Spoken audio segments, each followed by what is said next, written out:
Chefs d'entreprise, jeunes de quartiers populaires, sportifs de haut niveau ou encore maires se sont donné rendez-vous au Grenoble Tennis autour d'une après-midi sportive. Tous ces différents profils se sont répartis en équipe pour partager un temps d'échange autour d'une compétition symbolique. Un événement organisé par l'association Sésame en collaboration avec Sport dans la ville. Il y a 10 équipes de 10 personnes qui sont regroupées ici et qui se rencontrent, qui font différentes épreuves.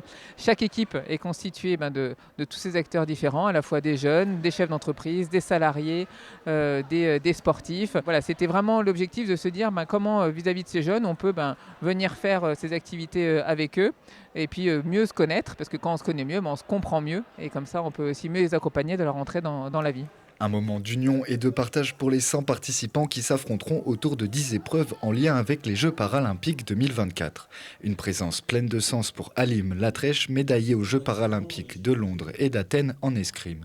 Le Grenoblois est venu se joindre à la fête et partager son vécu. Ouais, c'est très animé, c'est très motivant et c'est intéressant. On découvre d'autres sports, d'autres activités que moi-même je n'ai jamais pratiquées et que je découvre aujourd'hui.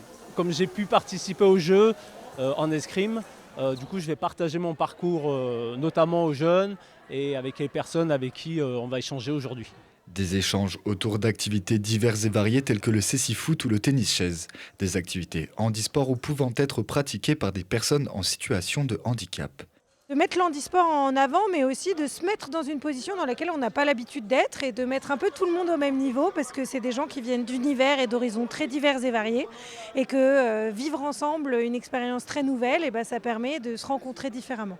Des rencontres pleines de sourires qui semblent avoir ravi les participants. Là, on vient de faire par exemple le tennis-chaise, c'était super sympa, super intéressant. On apprend plein de choses, on rencontre des gens, donc c'est convivial et c'est un beau partage entre les jeunes et les adultes qui font partie des entreprises. Que seraient des Olympiades sans une cérémonie de remise des médailles, avec même un joli cadeau pour la médaille d'or, des places pour la finale de Jeux paralympiques de cécifoot, du football adapté pour personnes malvoyantes.